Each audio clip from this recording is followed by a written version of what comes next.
देखिएगा, pollution control coast में आपका 4 से 6 मार्क्स का थ्योरेटिकल क्वेश्चन आता है। कोई भी प्रैक्टिकल क्वेश्चन यहां से नहीं बनने वाला है। 4 से 6 नंबर के थ्योरेटिकल क्वेश्चन। पहला पॉइंट जानते हैं, आइए। अकाउंटिंग स्टैंडर्ड बोल रहा है कि हम इस कॉस्ट अकाउंटिंग स्टैंडर्ड में क्या क्या सीखेंगे।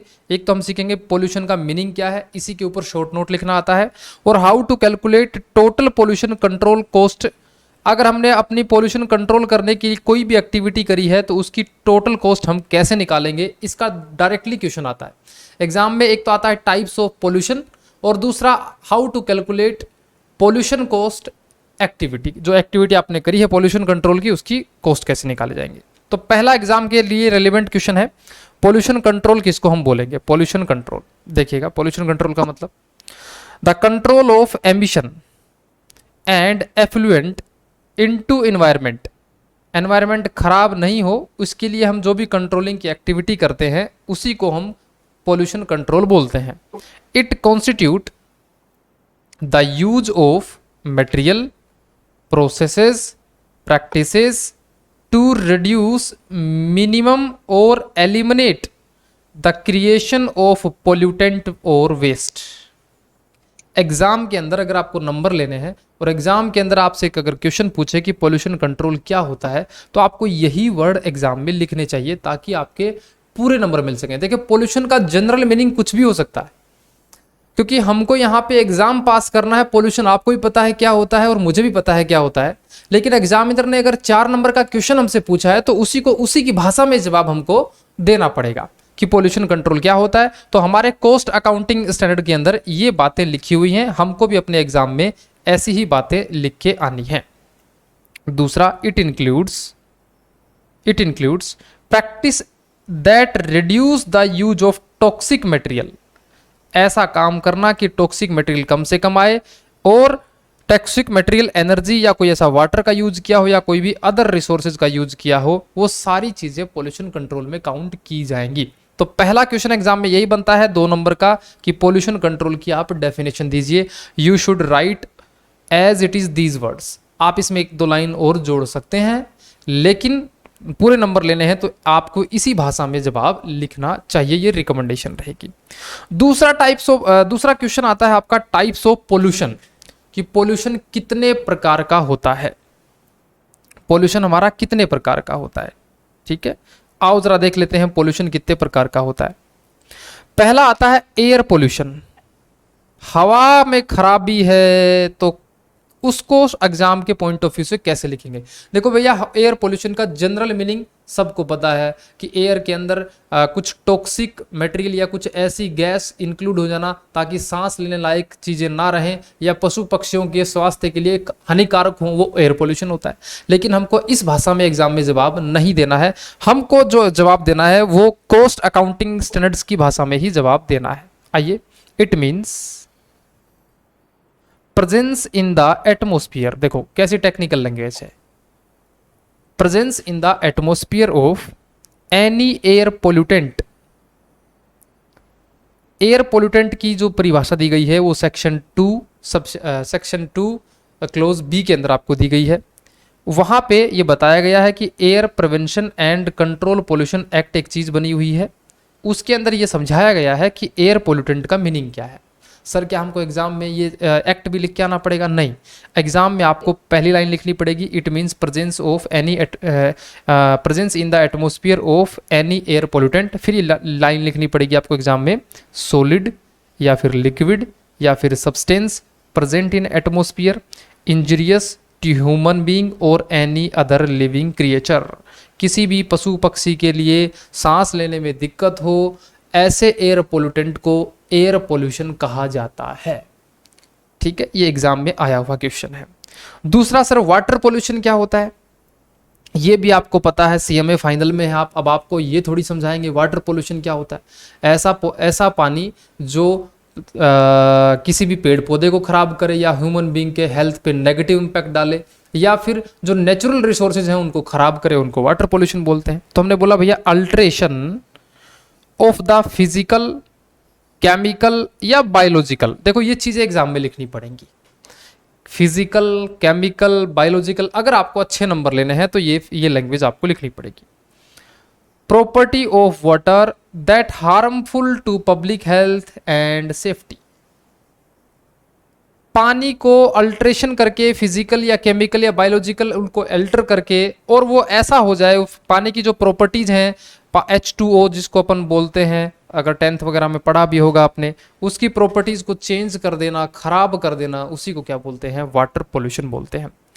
स्मेल पोल्यूशन, स्मेल पोल्यूशन भाई साहब, discharge of human soil, openly unclear garbage dump पड़े रहते हैं शहरों में, बड़े बड़े सीवर। दिल्ली में तो भाई साहब पहाड़ बना हुआ है, अगर आप दिल्ली के आसपास कभी गए हैं तो स्मेल पोल्यूशन भी है वहाँ पे, एयर पोल्यूशन भी है वहाँ पे, वाटर पोल्यूशन भी है वहाँ पे। सिटीज़ की तो काफ़ी तगड़ी समस्या है। तो इस कॉस्ट अकाउंटिंग स्टैंडर्ड में हम ये जान रहे हैं कि जितनी भी कंपनीज हैं वो अपने पोल्यूशन को कंट्रोल करें, और कंट्रोल करें तो उसकी टोटल कॉस्ट कैसे निकालें, कंट्रोल करने की कॉस्ट कैसे निकालें। तो एग्जाम में एक क्वेश्चन आता है पोल्यूशन कंट्रोल क्या होता है, दूसरा आता है टाइप्स ऑफ पोल्यूशन कितने प्रकार का होता है। तो हम यहाँ पे लिखेंगे पहला एयर, दूसरा वाटर, तीसरा स्मेल। अब एक छोटा सा क्वेश्चन, क्योंकि जब से मोदी जी की सरकार आई है तो एक स्वस्थ भारत अभियान चलाया गया है, उसका क्वेश्चन भी हमारे एग्जाम में आता है। कैसे आता है देखो, जब आपसे टाइप्स ऑफ पोल्यूशन पूछे तो आपको एक कोट और लिखना है कि स्वस्थ भारत मिशन में is a comprehensive rural sanitation program launched by the government of India.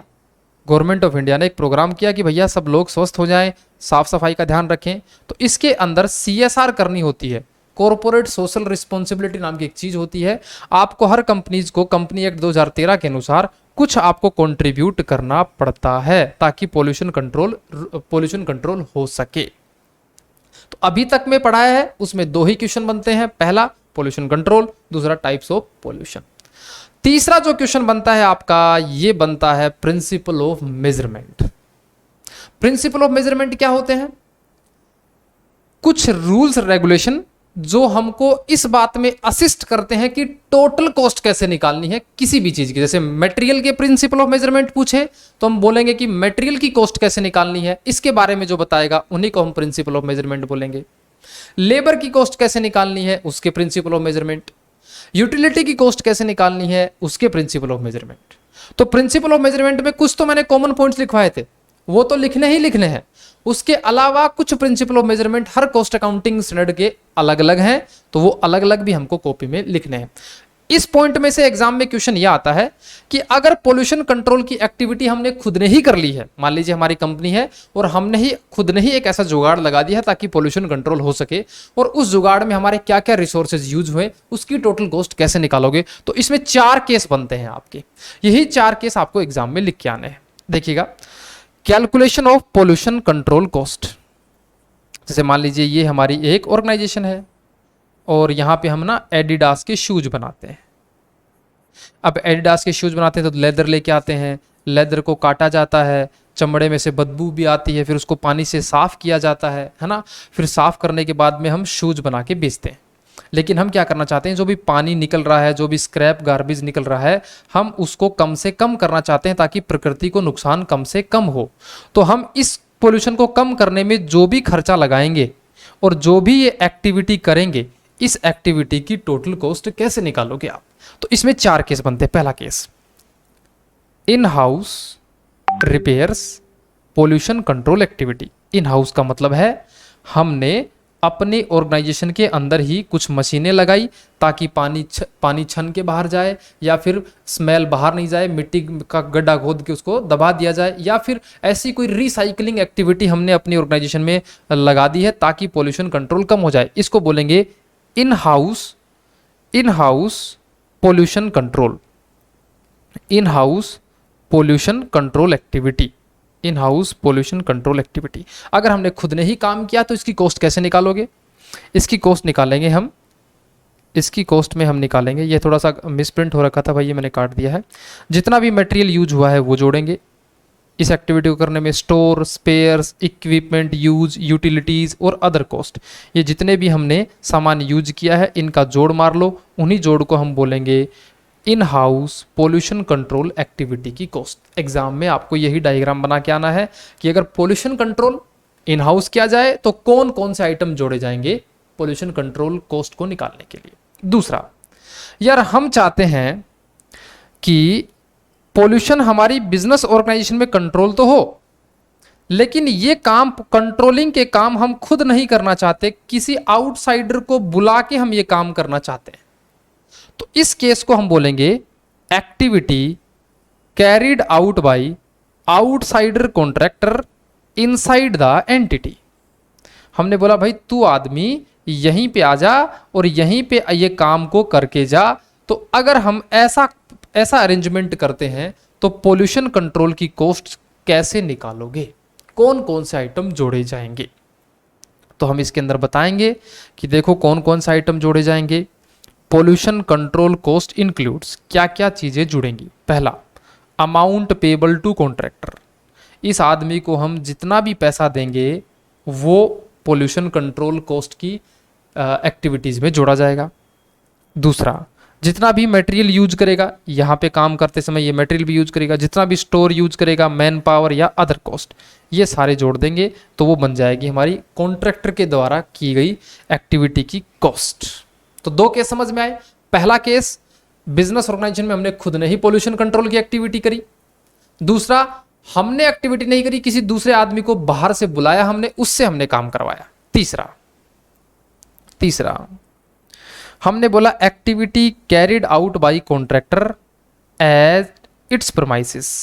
हमने बोला देखो यहां पे जितना भी स्क्रैप वगैरह बनता है, हम तो इसको मार्केट में डंप नहीं करके आते खाली जगह पे, हम इसको दे देते हैं एक आदमी को और वो आदमी अपने प्रमाइसिस पे जाके उसको रिसाइकिल करता है, फिर कहीं डंप करके आता है। तो अगर कोई कॉन्ट्रैक्टर अपनी ही साइट के ऊपर जाके सारी कंट्रोलिंग की एक्टिविटी करे तो उस केस में हम अपनी पोल्यूशन कंट्रोल कॉस्ट की एक्टिविटी कैसे निकालेंगे? तो वेरी सिंपल, पोल्यूशन कंट्रोल की एक्टिविटी कैसे निकालेंगे? ये आदमी जितना भी प्राइस चार्ज करेगा तो invoice price net of taxes. Net of taxes का मतलब है इनवॉइस प्राइस में जितने भी टैक्स हैं, ड्यूटीज हैं, वो सारी जोड़ी जाएंगी और इनपुट टैक्स अगर मिला है तो वो घटाया जाएगा। तो ये जितना भी पैसा लेगा हमसे, वो सारा का सारा पैसा पोल्यूशन कंट्रोल एक्टिविटी की कॉस्ट कहलाएगा। Okay, last one, carried out bye outsider contractor. Sir इसमें फर्क क्या हुआ? भाई दोनों में भी कॉन्ट्रैक्टर है और carried out by outside contractor. देखो कई बार ऐसी सिचुएशन बनती है, एक मिनट जरा, ये रिपेयर मेंटेनेंस लिखा रह गया था ऊपर वाला, तो ये थोड़ा ठीक किया। कई बार ऐसी एक्टिविटी रहती है कि कॉन्ट्रैक्टर जो है कुछ काम तो करता है हमारे यहाँ पे और कुछ काम करता है अपने यहाँ पे जाके, मतलब एक्सक्लूसिवली वो इनसाइड या आउटसाइड नहीं करता है, कुछ काम यहाँ पे परफॉर्म करके जाता है, कुछ काम यहाँ पे परफॉर्म करके जाता है। तो इस केस में हम बोलेंगे जितना भी चार्ज हम पे कर रहे हैं कॉन्ट्रैक्टर को वो, प्लस जो मटेरियल हमारा यहाँ पे यूज हुआ है वो, प्लस स्टोर स्पेयर्स या अदर खर्चे जो भी यूज हुए हैं वो। तो इस प्रकार चार केस बनते हैं। पहला इन हाउस, दूसरा इन हाउस ही है लेकिन कॉन्ट्रैक्टर बाहर से आता है काम करने के लिए, तीसरा कॉन्ट्रैक्टर सारा जो भी डंप वगैरह है, जो भी स्क्रैप वगैरह वो अपने प्रमाइसिस पे लेके जाता है, चौथे में 50-50 रहता है, वो काम कुछ हमारे यहाँ पे कुछ इधर करके जाता है। तो एग्जाम में एक ही क्वेश्चन आता है इसका कि पोल्यूशन कंट्रोल कॉस्ट की एक्टिविटी को कैसे डिटरमाइन करोगे, तो उसमें आपको ये चार केस लिख के आने हैं। ओके, ये आपके जो कॉस्ट अकाउंटिंग स्टैंडर्ड है उसमें पैराग्राफ में दे रखे हैं, मैंने इसको थोड़ा सा चार्ट के अंदर डाल दिया है। बाकी के अदर पॉइंट्स कॉमन है। अच्छा एक बात बता सकते हो क्या, अदर पॉइंट्स कॉमन कौन कौन से थे? कुछ पढ़ा है आपने आज तक? जरा बता सकते हो, बोल के लिख के बता सकते हो क्या? प्रिंसिपल ऑफ मेजरमेंट के अदर कॉमन पॉइंट कौन कौन से हैं? बोलो जी बोलो। प्रिंसिपल ऑफ मेजरमेंट शुरुआती क्लास में बताया था मैंने, पहले कॉस्ट अकाउंटिंग स्टैंडर्ड की जो क्लास लगाई थी उसमें बताया था, प्रिंसिपल ऑफ मेजरमेंट के कुछ कॉमन पॉइंट्स बताए थे, याद है आप लोगों को? Sir, financial cost is not considered. Very good.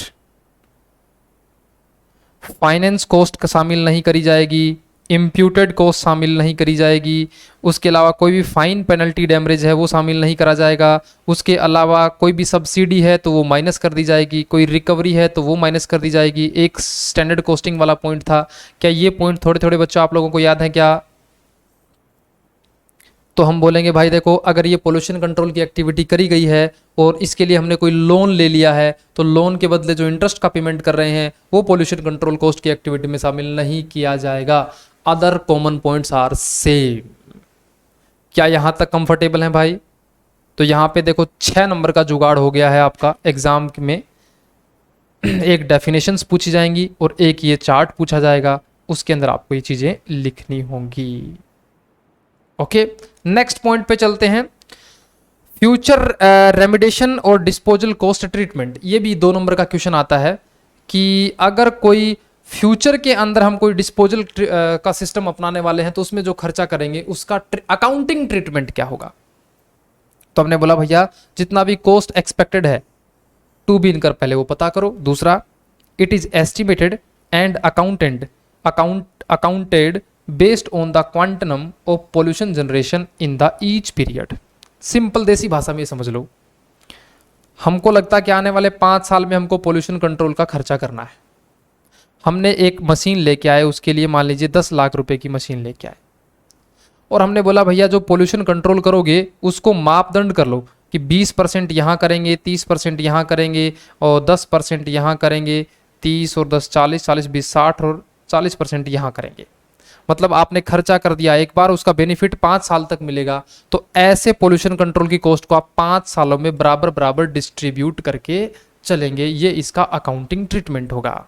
एक छोटा सा पॉइंट आता है एग्जाम में ये कि अगर कोई फ्यूचर रेमेडियल कॉस्ट लगाई है तो उसका अकाउंटिंग ट्रीटमेंट क्या करोगे, तो हम ये इस प्रकार से उसका अकाउंटिंग ट्रीटमेंट कर देंगे।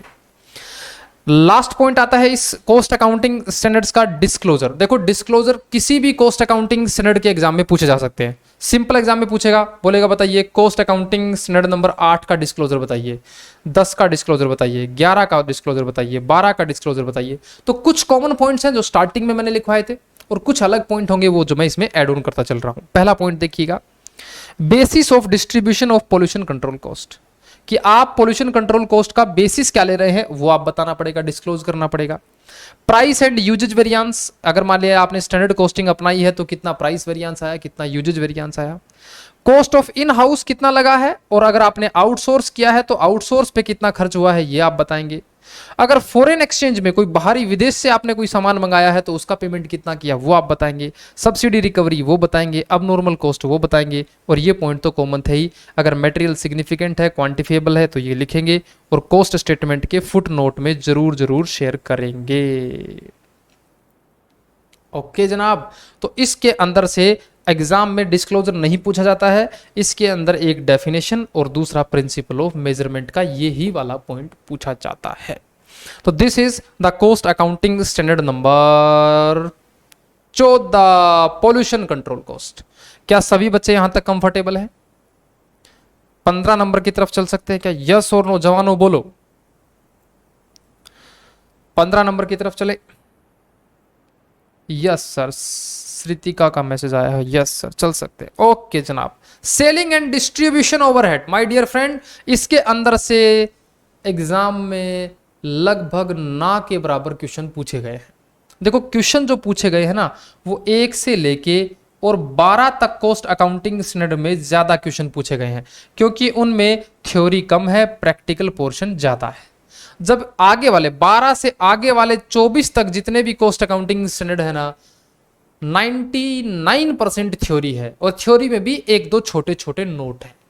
तो वो नोट का मैंने नोट्स बना दिए हैं आपको, ये आपको कुछ लोगों को मिल चुके हैं, कुछ को नहीं मिले हैं, तो वो डिस्क्रिप्शन बॉक्स में भी इसका लिंक मिल जाएगा आपको, वहां से देख लेना आप। 15 नंबर पे आइए, सेलिंग एंड डिस्ट्रीब्यूशन। कोई प्रैक्टिकल क्वेश्चन नहीं है इसका, सिर्फ थ्योरेटिकल क्वेश्चन। आइए जानते हैं। In this cost accounting we will learn about, भैया एक तो मीनिंग बता दो, सेलिंग एंड डिस्ट्रीब्यूशन का मीनिंग क्या होता है। भैया बेचने के लिए जो खर्चा करते हैं वो मीनिंग हो जाएगा। डेफिनेशन में देखो, सबसे पहले डेफिनेशन में डिस्ट्रीब्यूशन ओवरहेड क्या क्या शामिल होता है ये ध्यान रखना। देखिएगा, cost incurred in handling a product और services from the time it is ready for dispatch until the reach the customer. देसी भाषा में कहूँ ना तो हमारे फैक्ट्री आउटलेट से चल के कस्टमर तक पहुंचाने के जो खर्चे हैं उन्हीं को हम डिस्ट्रीब्यूशन ओवरहेड बोलते हैं, और एग्जाम में ये कभी नहीं पूछा जाता है, क्योंकि ये चीज़ दी हुई है तो मैंने भी यहाँ पे लिख दी है, अदरवाइज कभी एग्जाम में ये पूछा नहीं जाता है। एमसीक्यू क्वेश्चन एक पूछा जाता है इसके अंदर, एमसीक्यू क्वेश्चन ध्यान रखना, कॉस्ट ऑफ पैकिंग जो है या रीपैकिंग है या लेबलिंग है, वो कौन सी कॉस्ट मानी जाती है? एमसीक्यू क्वेश्चन पूछेगा, सेलिंग माना जाता है कि डिस्ट्रीब्यूशन माना जाता है? देखिए सेलिंग अलग होता है, डिस्ट्रीब्यूशन अलग होता है। सेलिंग का मतलब होता है सेल को बढ़ाने के लिए जो खर्चे करते हैं, that will be counted in selling overhead. और डिस्ट्रीब्यूशन ओवरहेड कस्टमर तक सामान पहुंचाने के लिए जो खर्चे करते हैं उसको हम डिस्ट्रीब्यूशन बोलते हैं। तो क्वेश्चन पूछता है कि पैकिंग, रीपैकिंग और लेबलिंग का खर्चा है वो सेलिंग का है या डिस्ट्रीब्यूशन का है? तो हम बोलेंगे भैया पैकिंग इसलिए किया जाता है ताकि सामान सही सलामत पहुंच जाए, और पहुंचने के खर्चे होते हैं डिस्ट्रीब्यूशन कॉस्ट में शामिल। ठीक है। Intermediate storage and transport cost, ये भी आपके डिस्ट्रीब्यूशन में ही माने जाते हैं। ट्रांसपोर्टेशन की जो कॉस्ट है कस्टमर तक पहुंचाने की, वो भी आपकी मानी जाती है डिस्ट्रीब्यूशन की कॉस्ट। नेक्स्ट एमसीक्यू क्वेश्चन आता है आपके, सेलिंग ओवरहेड किस किस को मानते हैं आप? सेलिंग ओवरहेड हमने बोला expenses related to sale of product और सर्विसेज, सामान को बेचने के खर्चे, सामान सेल बढ़ाने के खर्चे। जैसे इसके अंदर यही एग्जांपल है, सेल्समैन सैलरी, कमीशन उसका, ट्रेवलिंग का, ब्रांड का, प्रमोशन के खर्चे, आफ्टर सेल सर्विस। एक ये ध्यान रखना, इसका एमसीक्यू क्वेश्चन आया हुआ है, आफ्टर सेल सर्विस है वो डिस्ट्रीब्यूशन के खर्चों में काउंट होगी या सेलिंग के खर्चों में काउंट होगी? तो आंसर इज सेलिंग के खर्चों में काउंट होगी। वारंटी की जो कॉस्ट है वो भी आपकी सेलिंग के खर्चों में ही काउंट होएगी। तो इसके अंदर से दो ही एमसीक्यू क्वेश्चन बनते हैं, एक ये पैकिंग वाला ध्यान रखना है और एक ये आफ्टर सेल सर्विस वाला ध्यान रखना है। नेक्स्ट आता है प्रिंसिपल ऑफ मेजरमेंट, इसमें कुछ भी काम का नहीं है, आपके जो पढ़ा दिया गया है पहले वही है, हालांकि छोटी सी बात है, कभी पूछी भी नहीं गई है। Cost of resources consumed in selling distribution, resources procured from outside, net of taxes, ये दो ही बातें हैं, बाकी जो कॉमन पॉइंट है वो तो है ही है।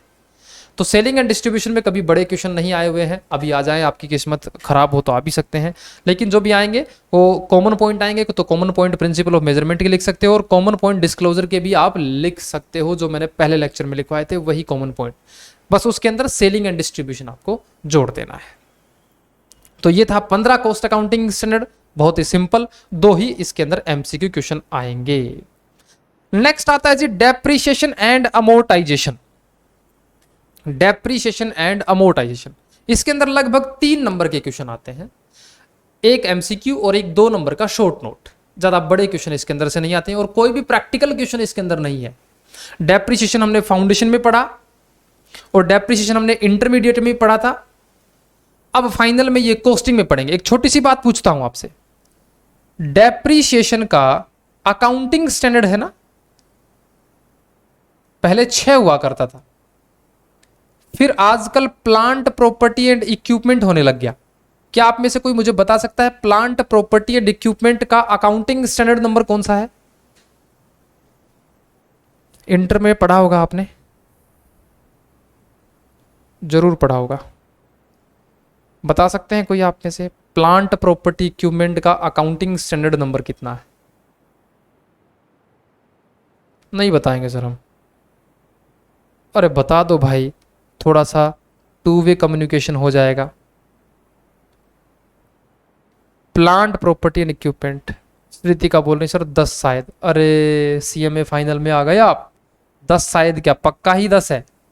10 तो पहले फिक्स्ड एसेट्स का 10 होता था, लेकिन अब फिक्स्ड एसेट और डेप्रिसिएशन दोनों को मिला के फाइनेंशियल अकाउंटिंग में 10 नंबर बना दिया गया है। लेकिन कॉस्ट अकाउंटिंग में भी है, ध्यान रखना, और कॉस्ट अकाउंटिंग में नंबर पे है 16 नंबर पे, 16 नंबर पे। तो आप इसको ऐसे भी याद रख सकते हो, पहले डेप्रिसिएशन 6 नंबर पे था, अब 10 नंबर पे हो गया है, और कॉस्टिंग में दोनों को जोड़ दो, 10 और 6 16 नंबर पे कॉस्टिंग में अंतर है। इसके अंदर से 2 नंबर का एक और एक एमसीक्यू क्वेश्चन आता है, आइए देख लेते हैं। पहला, डेप्रिसिएशन का मीनिंग। भैया ये फाउंडेशन से पढ़ते आ रहे हो, मैं क्या सिखाऊं तुमको, शर्म आ जाती है मेरे को कि फाइनल लेवल पे भी ऐसी छोटी छोटी चीजें डालती हैं। ये डेफिनेशन आपने 11th में भी पढ़ी थी, फिर फाउंडेशन में भी पढ़ी थी। Systematic allocation of depreciable amount of an depreciable asset over its useful life. Useful life पे सिस्टमैटिक अलोकेशन कर देना, वही डेप्रिसिएशन कहलाता है। Depreciable amount cost of asset up to ready to use तक के सारे खर्चे ऐड करने हैं, एस्टिमेटेड स्क्रैप वैल्यू माइनस कर देनी है। डेप्रिशिएबल एसेट क्या होती है? लाइफ जिसकी 1 साल से ज़्यादा हो, लाइफ लिमिटेड हो और held for use in business हो। Land is not a depreciable asset, ये बात ध्यान रखनी है, ठीक है। इसके अंदर से कोई क्वेश्चन एग्जाम में नहीं आता है, ये बातें पढ़ी पढ़ाई है, पहले से पढ़ी पढ़ाई है, ठीक है। अच्छा, एक छोटी चीज़ और पूछूं भाई, हालांकि एग्जाम से रिलेवेंट नहीं है, आपके जनरल सेंस के लिए मेरे को बताओ, मैं एक किसान हूं, मैं किसान, मेरे पास में हल वगैरह चलाता हूं, हल चलाने के लिए मेरे पास बैल हैं, क्या बताइए, बैल मेरी एसेट होंगे कि नहीं होंगे? और दूसरा बताइए, बैल के ऊपर डेप्रिसिएशन लगेगा कि नहीं लगेगा? यस और नो? हालांकि फाउंडेशन में पूछा जाता था ये क्वेश्चन आपसे, लेकिन फाइनल में पूछा नहीं जाएगा, फिर भी मैं आपसे जनरल सेंस के लिए पूछ रहा हूं। मैं किसान के पास हल चलाने के लिए बैल हैं, तो क्या बैल के ऊपर डेप्रिसिएशन लगेगा कि नहीं लगेगा? फातिमा बोल रही है नो सर, वेरी गुड। क्यों? रीजन क्या है? क्योंकि सर ये लाइव स्टॉक हैं, और लाइव स्टॉक जो होता है उसकी लाइफ 1 साल से ज्यादा भी होती है, लिमिटेड भी होती है, यूज भी हो रहा है, सारी कंडीशन सेटिस्फाई भी हो रही है, फिर भी लाइव स्टॉक पे डेप्रिसिएशन नहीं लगता है। ओके, ये बात थोड़ी ध्यान रखेंगे। हालांकि एग्जाम, फाइनल लेवल के एग्जाम से इसका कोई लेना देना नहीं है। Okay sir, okay sir, okay, very good. चलिए जनाब, नेक्स्ट आता है अमोर्टाइजेशन। अमोर्टाइजेशन किसको बोलते हैं? जैसे जो इंटेंजिबल एसेट्स का डेप्रिसिएशन होता है उसी को अमोर्टाइजेशन बोलते हैं, इसमें और कोई भी बातचीत ज्यादा नहीं है। प्रिंसिपल ऑफ मेजरमेंट इसके पूछे जाते हैं थोड़े बहुत, कुछ तो कॉमन है ही, वही वाले वो कॉमन तो है ही है, उसके अलावा कुछ एडिशनल है, वो मैंने यहाँ पे आपको लिखवा रहा हूं, देखिएगा। डेप्रिसिएशन या amortisation shall be measured on the based on the depreciable amount of useful life. जितनी भी डेप्रिशिएबल अमाउंट होगी, जितनी भी यूजफुल लाइफ होगी, उसी के आधार पर डेप्रिसिएशन निकाला जाएगा। इस बात का सर मतलब क्या हुआ? देखो, हालांकि थ्योरेटिकल ही आएगा, लेकिन इसका एक छोटा सा प्रैक्टिकल मैं अपने मन से बना के आपको पूछना चाहता हूं। जैसे मान लीजिए, आप सब बच्चे जवाब देना, ये मेरा बिजनेस, जवाब देना भाई, देखो है ना, मैं आपके लिए एग्जाम्पल बना रहा हूं, जवाब देना। ये मेरा बिजनेस है, इस बिजनेस में मेरे पास में एक कार है, कार को मैं यूज करता हूं बिजनेस में। ओके, इस कार की जो वैल्यू थी वो थी मेरी 5 लाख रुपए की, मैं खरीद के लाया था। फिर मैंने इसका रजिस्ट्रेशन कराया, नंबर वगैरह लिए, इसके 50,000 रुपये मेरे उसमें लग गए। इसकी लाइफ है 5 साल। 5 साल के बाद में ये 30,000 में स्क्रैप हो जाएगी, 30,000 में स्क्रैप बिक जाएगी। मैं आपसे एक चीज जानना चाहता हूं, what is the depreciable value of asset? बता सकते हैं आप ऐसे कोई? मशीन है 5 लाख की, मशीन या कार लगा लीजिए, रजिस्ट्रेशन के 50,000 लग गए, स्क्रैप वैल्यू 5 साल बाद 30,000 रुपये है। मैं आपसे जानना चाहता हूं डेप्रिशिएबल वैल्यू कितनी होगी? सर डेप्रिशिएबल वैल्यू, हाँ जी बताइए विवेक सिंह, एक बार फिर बोलिए। 1,04,000। 1,04,000? No Vivek Singh, no. अरे मेरे भाई कहाँ सोए हुए हो? डेप्रिशिएबल वैल्यू का मतलब है एंटायर 5 साल के अंदर कितने रुपए का डेप्रिशिएशन लगाया जा सकता है, that is known as the depreciable value. How to calculate, कैसे? हमने बोला देखो 5 लाख की मशीन प्लस 50,000 खर्च करने के up to ready to use तक के खर्चे ऐड करने होते हैं, लेस 5 साल बाद 30,000 रुपए हमको वापसी मिल जाएंगे। This will be your depreciable amount. 5 lakh, मैंने डिप्रिसिएशन 1,04,000 ही आएगा। अरे 1 लाख तो डेप्रिसिएशन अमाउंट आएगा, मैंने डेप्रिशिएबल वैल्यू पूछा है आपसे। 5,20,000 रुपए की डेप्रिशिएबल वैल्यू है, इसको हम 5 साल में डिवाइड करेंगे तो 1 साल का आ जाएगा 1,04,000 रुपए। This is the depreciation per annum, this is the depreciable value of asset. ठीक है, तो यही बात, इस बात को देखो यहां पे ऐसा लिख रखा है कि डेप्रिसिएशन या amortisation shall be measured based on the depreciable amount and useful life. कि डेप्रिशिएबल अमाउंट कितना है? 5,20,000 और लाइफ कितनी है? 5 साल, तो ये 4 लाख डेप्रिसिएशन आ जाएगा। इसी बात को इस प्रकार से लिखा हुआ है। ओके, एनी डाउट यहां तक? हाँ जी जवानों बोलो। No sir. Okay very good, next पे चलते हैं। अब तो थ्योरेटिकल पॉइंट है भाई, सो मत जाना, ठीक है। In regulated industry depreciation shall be the same as per prescribed. देखो भाई, रेगुलेटेड इंडस्ट्री क्या होती है पहले इसको समझ लो, आगे सीआरए रूल्स पढ़ेंगे हम, उसके अंदर भी रेगुलेटेड सेक्टर इंडस्ट्री का जिक्र होगा। देखो इंडिया में ना बहुत तरह की मैन्युफैक्चरिंग या फिर सर्विस प्रोवाइडिंग होती है। कुछ मैन्युफैक्चरिंग या सर्विस प्रोवाइडिंग ऐसी है जो जनता के ऊपर डायरेक्ट इंपैक्ट करती है, जैसे पेट्रोल, जैसे गैस, जैसे लिकर शराब। आपने देखा होगा लॉकडाउन में भाई साहब लाइन लग गई ठेकों के ऊपर। तो गवर्नमेंट क्या चाहती है कि कुछ चीजें हैं उनको, उनकी प्राइसिंग गवर्नमेंट डिसाइड करती है, और वो 6 प्रकार की चीजें हैं, अपन सीआरए रूल चैप्टर में पढ़ेंगे। 6 प्रकार की चीजें हैं, उनको रेगुलेटेड सेक्टर में काउंट किया गया है, और बाकी 33 टाइप की चीजें हैं उनको नॉन रेगुलेटेड सेक्टर में काउंट किया गया है हमारे कोस्ट ऑडिट के अनुसार, ठीक है। तो क्वेश्चन बोलता है कि अगर रेगुलेटेड सेक्टर के पास में कोई अपना इक्विपमेंट है, कोई अपनी मशीन है, तो उसका डेप्रिसिएशन जैसे सरकार ने बनाए गए रूल है, आप उन्हीं रूल के अकॉर्डिंग निकालेंगे। इसी बात को हमारे यहाँ पे ऐसा लिखा गया है कि इन रेगुलेटेड इंडस्ट्री डेप्रिसिएशन है वो प्रेस्क्राइब्ड मैनर में निकाला जाएगा। Next, useful life shall not exceed period of contractual और अदर लीगल राइट। भैया जो आप यूजफुल लाइफ लेते हो ना, वो ऐसा नहीं लेना 100 साल, वो जितने का कॉन्ट्रैक्ट हो रखा है किसी के साथ, या फिर कोई भी लीगल या किसी कानून में कोई चीज लिख रखी है, तो उतने का साल का ही यूजफुल लाइफ लेंगे। यहां पे एक एमसीक्यू क्वेश्चन बनता है भाई, सीधा सीधा पहला एमसीक्यू क्वेश्चन देखो, अगले ही पॉइंट में मैंने लिख रखा है, डेप्रीशिएशन शैल नॉट एक्सीड 10 साल से ज्यादा from the data available for use. हमने बोला भैया डेप्रिसिएशन 10 साल से ज़्यादा कभी नहीं लेना है। एमसीक्यू क्वेश्चन आता है कि डेप्रिसिएशन या फिर किसी भी एक ऐसा कोई लीगल राइट है या फिर कॉपीराइट ट्रेडमार्क है, उसके ऊपर मैक्सिमम डेप्रिसिएशन कितने साल तक क्लेम कर सकते हैं आप? 10 साल तक। ये कॉस्ट अकाउंटिंग स्टैंडर्ड में ही लिखा हुआ है। ओके, ये एमसीक्यू क्वेश्चन बनता है भाई साहब। उसके बाद डेप्रिसिएशन इज एन एडिशन और extension to an existing assets shall be based on the remaining useful life of that asset। इसका मतलब क्या हुआ सुन लो जरा।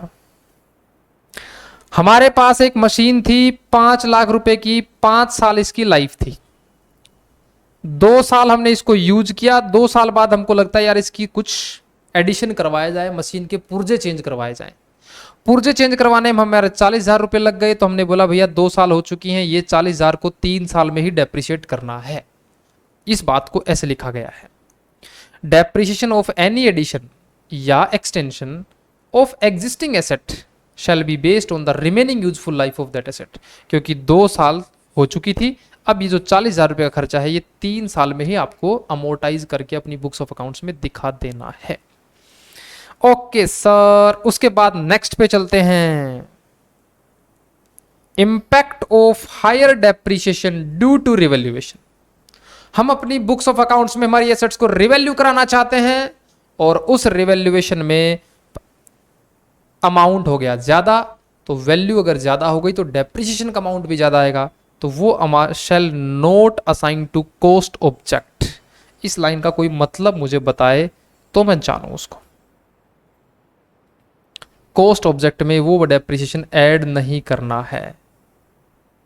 चलो हालांकि ये पॉइंट है तो थ्योरेटिकल, लेकिन एक एग्जाम्पल बना के मैं आपको अच्छे तरह से समझा देता हूं, सुनो मेरी बात को। ये हमारा बिजनेस, हम एक मशीन लेके आए थे 10 लाख रुपए की, ठीक है। उसको हमने यूज करना स्टार्ट किया, 2 साल तक यूज किया, अब वो घट के रह गई है 8 लाख रुपए की, और इसकी लाइफ भी 10 साल ही थी, तो हर साल का पर एनम डेप्रिसिएशन आता था 1-1 लाख रुपए। और ये 1-1 लाख रुपए हम जो भी प्रोडक्ट बनाते थे उसकी कॉस्ट शीट बनाते थे, तो उसमें prime cost plus factory overhead में 1 लाख रुपए का डेप्रिसिएशन लिख देते थे हर साल। ओके, अब मैंने क्या किया, अब 2 साल बाद मुझे लगा ये 8 की नहीं है, इसको मैं रीवैल्यू कर देता हूं अपनी बुक्स में। मैंने बोला अब ये फिर 11 लाख की हो गई, मैंने अपने आप को रीवैल्यू कर लिया। तो बच्चों बताओ, क्या रीवैल्यू करने के बाद मैं अपनी कॉस्ट शीट बनाऊंगा तो क्या प्राइम कॉस्ट के बाद फैक्ट्री ओवरहेड्स में अगर मैं डेप्रिसिएशन लिखूंगा तो क्या मुझे फैक्ट्री कॉस्ट में डेप्रिसिएशन 1 लाख लिखूं या 1 लाख से ज्यादा लिख सकता हूं? बोलो हाँ कि ना। एक ही लिखना पड़ेगा या एक से ज्यादा लिखना पड़ेगा? कॉस्ट शीट का मतलब है कस्टमर का बिल। एक बात बताइए, क्या कस्टमर से तुम इसलिए पैसा ज्यादा रिकवर कर सकते हो क्या कि क्या तुमने रिवैल्यू कर ली है एसेट को? रिवैल्यू तो मन के ख्याल है भाई। आप बोलो ये तो 15 लाख की है, तो क्या आप अपने प्रोडक्ट जो बना रहे हो वो महंगे हो जाएंगे क्या? ना जी ना। तो इसी बात को कॉस्ट अकाउंटिंग में लिखा गया है कि आपने अगर कोई सामान परचेज किया, उसकी लेटर ऑन आपने रिवैल्यू करी, तो उसको आप कॉस्ट ऑब्जेक्ट में शामिल नहीं कर सकते, मतलब कस्टमर के बिल में ये पैसा नहीं जोड़ सकते हैं। इसी बात को ऐसे शब्दों में लिख दिया गया है। Impact of higher depreciation due to revaluation shall not assign to cost object, customer के बिल में नहीं जोड़ा जाएगा। इम्पेरिमेंट लॉस, ये आप फाइनल में पढ़ेंगे। अभी इम्पेरिमेंट लॉस ऐसे मान लीजिए कि एक चीज़ होती है जो फिक्स्ड एसेट को रिवैल्यू करते समय या उनको डेप्रिशिएट करते समय एक अमाउंट निकल जाता है, उसी को इम्पेरिमेंट लॉस बोलते हैं। आप फाइनल के अंदर अकाउंटिंग स्टैंडर्ड में ये बात पढ़ेंगे। शैल बी एक्सक्लूडेड, वो भी शामिल नहीं किया जाएगा। मेथड जो लगाएंगे SLM, WDV या यूनिट प्रोडक्शन मेथड लगाएंगे। एग्जाम में पॉइंट नंबर 1 एक 10 साल वाला है, पॉइंट नंबर 2 एक डेप्रिशिएबल अमाउंट है और एक डेप्रिसिएशन एसेट क्या होंगी। बस ये 3 ही पॉइंट इसके अंदर ध्यान रखने हैं। बाकी जो डिस्क्लोजर हैं वो सेम पॉइंट रहेंगे, लगभग सेम पॉइंट रहेंगे, जो पहले आते थे वही रहेंगे। ओके, इसके अंदर ज्यादा कुछ है नहीं। तो ये था आपका 16 नंबर। अब चलते हैं 17 नंबर। अरे 17 नंबर तो देखा और है ही नहीं। 17 नंबर में एग्जाम में कोई क्वेश्चन नहीं आता है, कोई आपकी किस्मत कुछ ज़्यादा ही खराब हुई तो ही आता है। इंटरेस्ट एंड फाइनेंस चार्जेस में क्या क्या शामिल किया जाएगा? सारे बच्चे बताओ, क्या इंटरेस्ट और फाइनेंस की कॉस्ट शीट में शामिल करी जाती है कि नहीं करी जाती? यस या नो? इंटरेस्ट या फाइनेंस की कॉस्ट शीट में शामिल होती है कि नहीं होती? फातिमा बोल रही सर नहीं होती। Very good. बाकी लोग नहीं बोलेंगे क्योंकि वो जगराते में आए हुए हैं और भक्तगण हैं, आराम से बैठे हैं, ठाठ से थ्योरी चल रही है, बीच बीच में नींद भी आ रही है सर हमको। इंटरेस्ट और फाइनेंस चार्ज यहाँ पे समझाया गया है बस, और ये कहीं नहीं लिखा कि इंटरेस्ट और फाइनेंस की कॉस्ट शीट में शामिल की जाएगी, तो इसमें कुछ दम वाली बात है नहीं। बोलता है इंटरेस्ट फाइनेंस चार्ज किसको बोलते हो? हमने बोला बैंक से पैसा ले रखा है या फिर कोई प्रीमियम पे पैसा ले रखा है। फाइनेंस चार्ज, फाइनेंस लीज ले रखी है, कैश डिस्काउंट, यही हमारे फाइनेंस कॉस्ट होते हैं। कोई एग्जाम में क्वेश्चन नहीं आता है, नोट रिलेवेंट, ना प्रिंसिपल ऑफ मेजरमेंट याद रखने हैं, डिस्क्लोजर याद रखने हैं आपको, वो सेम रहेंगे। कॉमन पॉइंट के जो थे वो सेम रहेंगे। कॉमन पॉइंट कौन से थे भाई? बेसिस, फॉरेन एक्सचेंज, है ना, अब नॉर्मल कॉस्ट, ग्रांट, वो मटेरियल वाला, सिग्निफिकेंट, फुटनोट वाला पॉइंट, ये कॉमन पॉइंट थे। ये आपको इसी के अंदर चिपका देने हैं। 18 पॉइंट नंबर आता है आपका रिसर्च एंड डेवलपमेंट कॉस्ट।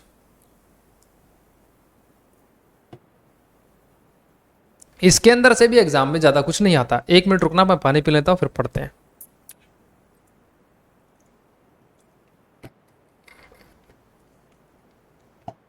आइए जनाब, रिसर्च एंड डेवलपमेंट कॉस्ट का क्या ट्रीटमेंट करेंगे?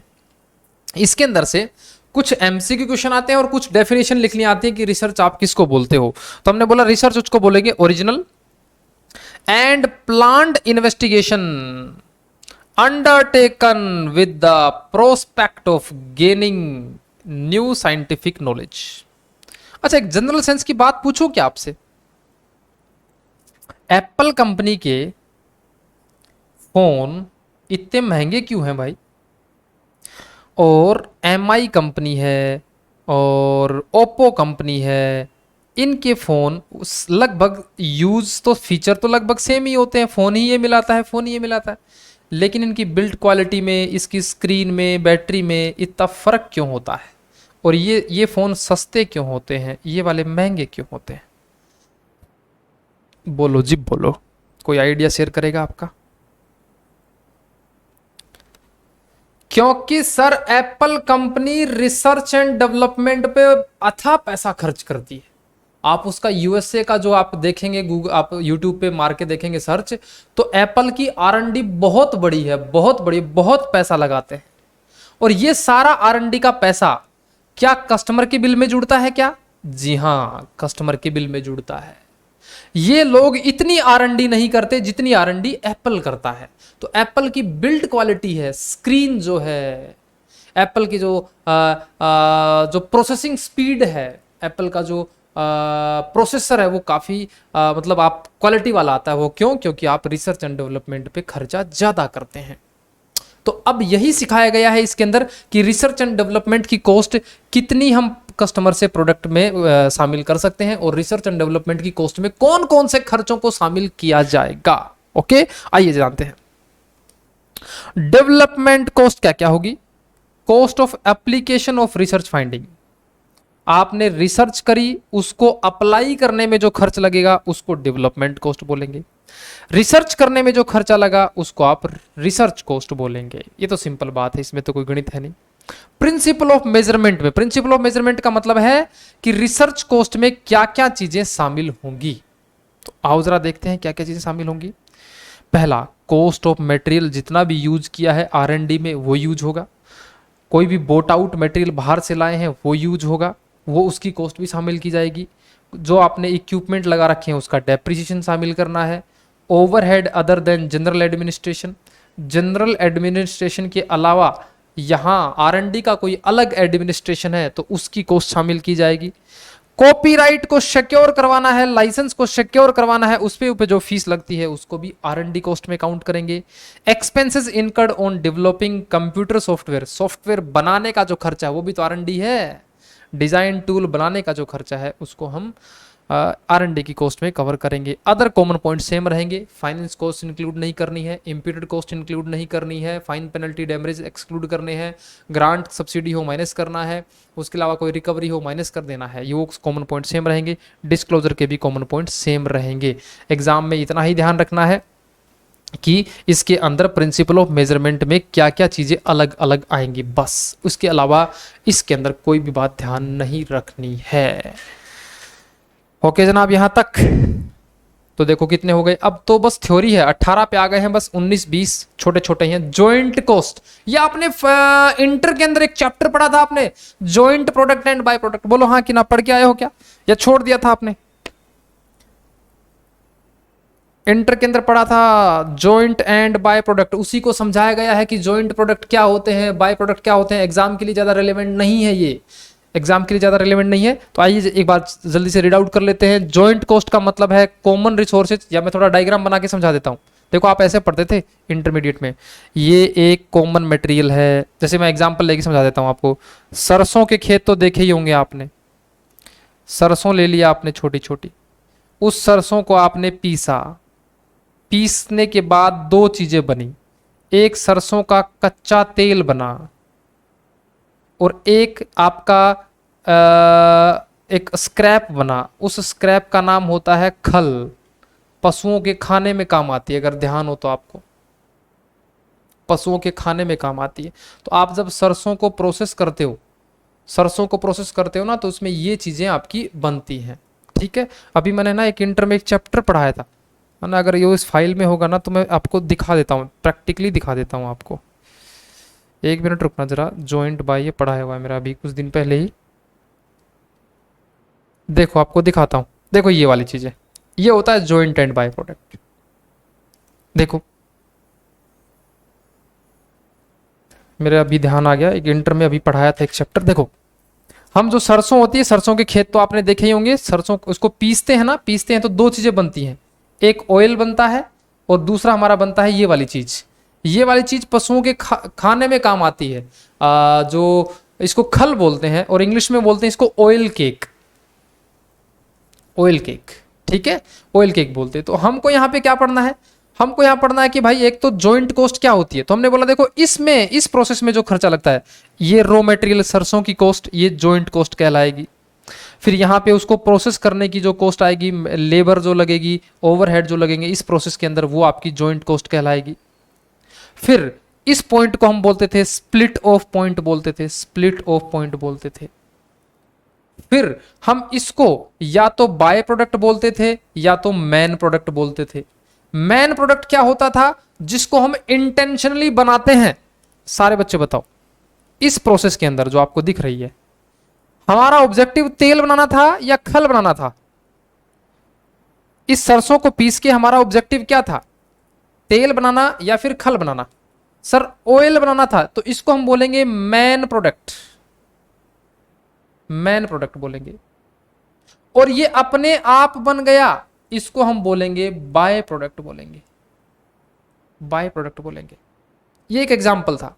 दूसरा एग्जांपल मान लीजिए, दूसरा एग्जांपल देखो, दूसरा एग्जांपल मैंने बोला यार दूध है मेरे पास, दूध को मैंने प्रोसेस किया, मैंने क्रीम बनाई, मैंने पनीर बनाया, मैंने घी बनाया। इसके इन तीनों चीजों में मेरा तीनों ही चीजें बनाने का इंटेंशन था, तो इनको मैं बोलूंगा joint products, joint products. Okay, तो जो चीजों को बनाने का इंटेंशन होता है और जिनकी वैल्यू एंड इंपॉर्टेंस लगभग बराबर होती है, उनको बोलते हैं हम जॉइंट प्रोडक्ट। और जहां पे हमारा एक ही बनाने का उद्देश्य होता है और दूसरा अपने आप बन जाता है, उसको हम बोलते हैं बाय प्रोडक्ट। हालांकि अब ये एग्जाम में फाइनल की कॉस्ट ऑडिट में नहीं आता है। फाइनल की कॉस्ट ऑडिट में थोड़ी सी बातें लिखी गई हैं, मैं आपको दिखा देता हूं। आइए वापस वहीं आ जाते हैं। जॉइंट कॉस्ट में आपसे पूछा है कि जॉइंट कॉस्ट क्या होती है, तो हमने बोला common resources used to produce two और मोर प्रोडक्ट और सर्विसेज साइमल्टेनियसली बनाते हैं, तो कॉमन कॉस्ट को जॉइंट कॉस्ट बोलते हैं। जॉइंट प्रोडक्ट किसको बोलते हैं? जो एक सिंगल मैन्युफैक्चरिंग से निकलते हैं और जिनकी वैल्यू एंड इंपॉर्टेंस लगभग बराबर होती है, उन्हीं को जॉइंट प्रोडक्ट बोलते हैं। जैसे दूध बनाना, दूध से पनीर, क्रीम, बटर और आपका जो क्रीम के अलावा और भी तो एक बनता ना, घी बनता है अलग से, तो ये चीजें हैं जॉइंट प्रोडक्ट। बाय प्रोडक्ट किसको बोलेंगे? जो अपने आप बन जाए और जिसकी वैल्यू और इंपॉर्टेंस कम हो, उसको हम बाय प्रोडक्ट बोलते हैं। स्प्लिट ऑफ पॉइंट, जहां पे चीजें अलग होती हैं, वो स्प्लिट ऑफ। एग्जाम के लिए कोई रिलेवेंस नहीं है इसका, ठीक है। मेजरमेंट कैसे करना है, या आप एक बार खुद स्टडी करेंगे इसको। मैं अभी थोड़ा, क्योंकि बोरिंग हो जाएगा ये ज़्यादा पढ़ाऊंगा, तो इसके अंदर कोई एग्जाम में ज़्यादा क्वेश्चन भी आता नहीं है। एक बार इसको आप रीड आउट कर लेंगे। हाँ जी, इसका एक असाइनमेंट का पॉइंट नया आता है एग्जाम में कि आप जॉइंट प्रोडक्ट की कॉस्ट को असाइन कैसे करेंगे। On the basis of benefit received, या तो फिजिकल क्वांटिटी पे बांटेंगे, या एनआरवी मेथड होता था उसके आधार पे बांटेंगे, या टेक्निकल एस्टिमेट के आधार पे बांटेंगे। 2 ही नंबर का क्वेश्चन आता है, 3 नाम आपको उसके अंदर लिखने हैं। डिस्क्लोजर, अलोकेशन का बेसिस, और 2 पॉइंट वही कॉमन वाले। This is 19 number. देखो कितना जल्दी जल्दी हो रहा है। 19 number, royalty and technical know how fees. Royalty का पेमेंट इसके अंदर से भी एग्जाम में कुछ ज्यादा कुछ आता नहीं है। Royalty and technical know how, okay. Royalty देखिएगा, जैसे ही 24 होंगे तो 1-2 इसके अंदर प्रैक्टिकल क्वेश्चन है, वो भी मैं आपको करा के चलूंगा, ठीक है। 20 नंबर में देखेंगे रॉयल्टी किसको बोलते हैं? Consideration for use of assets, tangible या intangible of the to the owner. जैसे पेटेंट के बदले trademark, franchisee right, copyright, software, इन चीजों के यूज करने के बदले जो पैसा आप देते हैं, उन्हीं को रॉयल्टी बोलते हैं। Technical service fees, consideration payable to provider of technical and management service. Service देने के बीच में जो आप फीस पे करते हैं उसको टेक्निकल फीस बोलते हैं। किसी सामान को यूज करने के बदले आप पेमेंट करते हैं उसको रॉयल्टी बोलते हैं। प्रिंसिपल ऑफ मेजरमेंट में कोई चीज़ें एक्स्ट्रा है नहीं, ये चीज़ें आपको एक बार रीड आउट कर लेनी है। असाइनमेंट भी कोई ज़्यादा कुछ है नहीं। डिस्क्लोजर मैंने लिख दिए हैं, वही बेसिस ऑफ डिस्ट्रीब्यूशन, वही चीज़ें, रिलेटेड पार्टी, कोई अलग चीज़ नहीं है, बोरिंग सी ही चीज़ें हैं, इसके अंदर भी कुछ खास नहीं है। Quality control cost, quality control cost, ठीक है। क्वालिटी कंट्रोल कॉस्ट देखिएगा, इसका एक प्रैक्टिकल क्वेश्चन भी आएगा छोटा सा, वो भी अपन करके चलेंगे। क्वालिटी कंट्रोल कॉस्ट, क्वालिटी किसको बोलेंगे? फिटनेस ऑफ प्रोडक्ट हो, service for the meeting of intents use as required by the customer. Quality control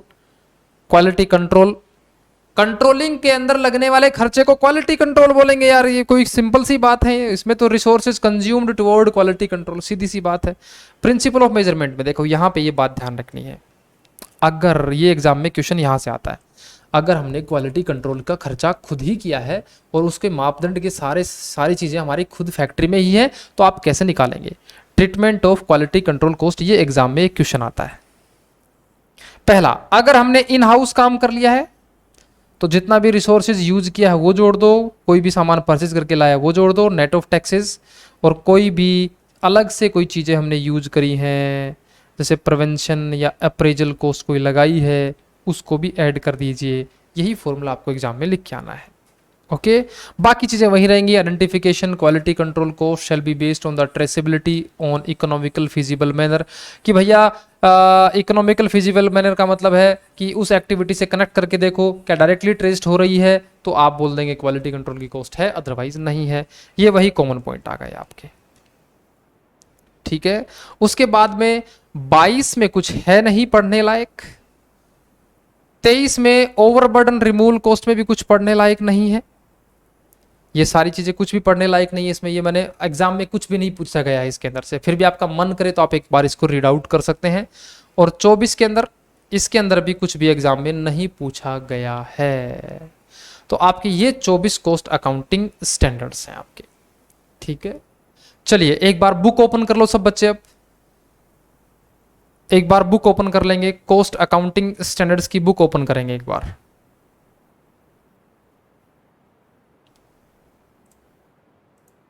आपको देखो लास्ट में हमने कुछ प्रैक्टिकल क्वेश्चन थे ना, वो यहीं तक थे, और इसके अलावा एक दो क्वेश्चन और मिलेंगे आपको अगले वाले में। देखो बुक ओपन करो सभी बच्चे।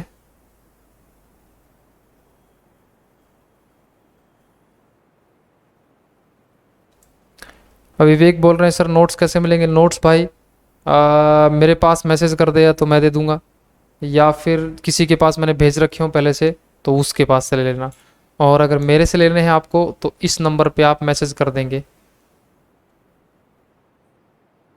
ठीक है। इस नंबर पे व्हाट्सअप या आप टेलीग्राम जो आप करना चाहते हैं मैं अभी सेंड कर दूंगा आपको, और ये प्रिंट करवा लेना आप आराम से।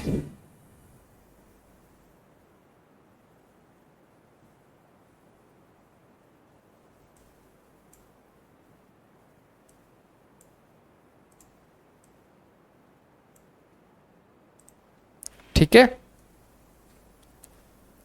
ओके जनाब। अब एक बार आ जाओ बुक के ऊपर आ जाओ, मैं आपको कुछ क्वेश्चंस दिखा रहा था। देखो 13 तक तो पढ़ ही लिया था, 14 में देखो कोई भी प्रैक्टिकल क्वेश्चन नहीं है, 15 में कोई क्वेश्चन नहीं है, 16 में कोई क्वेश्चन नहीं है, थ्योरी थ्योरी है बस, 17 में नाजीना, और 18 कुछ भी नहीं है, 19 ना, टेक्निकल नो हाउ फीस कुछ भी नहीं है, 21 क्वालिटी कंट्रोल, इसमें एक क्वेश्चन दे रखा है। मैं चाहता हूं ना आप एक बार इसको ट्राई मारो, इसमें क्वालिटी कंट्रोल कॉस्ट जैसा कुछ नहीं है, इसमें एक कहानी बताई गई है केस स्टडी टाइप। मैं चाहता हूं एक बार है ना, इसमें कैलकुलेशन है और ये वेरिएंस भी आपको स्टैंडर्ड कॉस्टिंग में आप निकालने सीख रखे हो,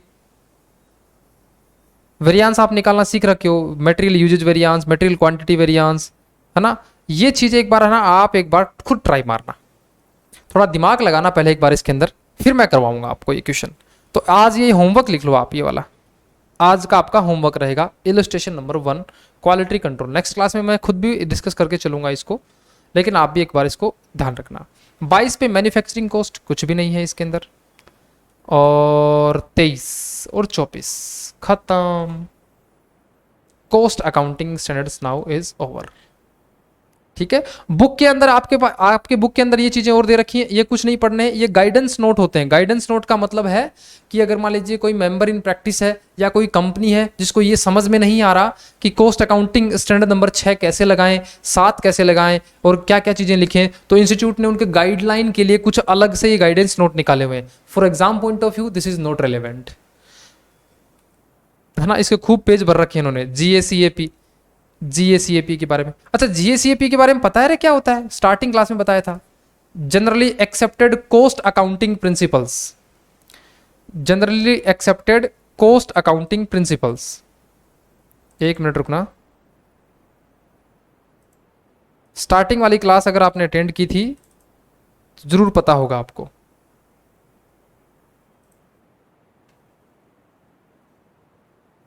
वसुंधा पूछ रही है सर क्लासेस जो मिस हो गई हैं वो, देखो ये जो भी क्लासेस मिस हुई ना, मैं ना अपने यूट्यूब चैनल पे डाल रहा हूँ इसको। ध्रुव कोचिंग क्लासेस के नाम से यूट्यूब चैनल मिलेगा, उसके ऊपर आपको मिल जाया करेंगी, है ना। कोई लोक वोक नहीं है भाई, यहाँ ओपन खाता है, आराम से पढ़ लेना उसमें। अभी शायद 4 ही क्लास हुई हैं, 5 क्लास हुई हैं, तो 5 ही मैंने डाल रखी हैं, और आज वाली भी तो 5-7 दिन में डल जाएगी। हाँ मैं बता रहा था, मैं आपसे पूछ रहा था जीएसीएपी क्या होते हैं भाई। स्टार्टिंग वाली क्लास के दिन बताया था इंट्रोडक्शन में। एक होता है गैप, एक होता है जीएसीएपी। गैप होता है फाइनेंशियल अकाउंटिंग के लिए, और जीएसीएपी होता है कॉस्ट अकाउंटिंग के लिए। वेरी गुड, श्रुतिका ने बहुत बढ़िया जवाब दिया सर। सीएस हेल्प करते हैं कॉस्ट शीट बनाने में, क्लासिफिकेशन करने में हेल्प करते हैं। Very good very good. तो हमारे एग्जाम में एक तो इसकी फुल फॉर्म भी पूछी जाती है, generally accepted cost accounting principle. इसका नहीं पूछा जाता, इसका पूछा जाता है। और ये आपको गाइडेंस नोट कुछ भी नहीं पढ़ना है इसके अंदर से। कभी तुम इसमें टाइम खराब करते रहो, ये अब नॉर्मल कॉस्ट क्या होता है, ये कुछ भी नहीं पढ़ना है इसके अंदर से। जो रेलेवेंट था मैंने लिखवा दिया है आपको, और जो प्रैक्टिस करनी थी वो मैंने लिखवा दी है आपको, ठीक है ना। ये गाइडेंस नोट कुछ भी नहीं पढ़ना है। ओके ठीक है सर।